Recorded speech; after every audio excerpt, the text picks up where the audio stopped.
கேக்குறீங்க? நான் கேக்குற கொடுங்க. நான் கேக்குற கொடுங்க. லெட்டரோட தான் நீங்க வந்திருக்கீங்க.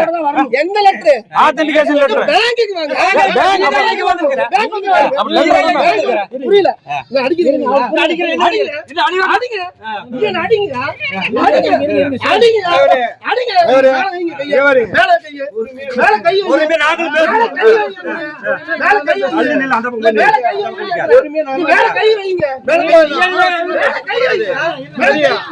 பேசிட்டு கூட நீங்க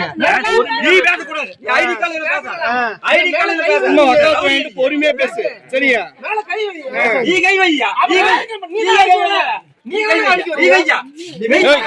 சார் இருங்க சார். சார் சார் 3 மாசம் கட்ட கொண்டா. 3 மாசம் முடியாதுன்னா நீங்க பேங்க் வந்து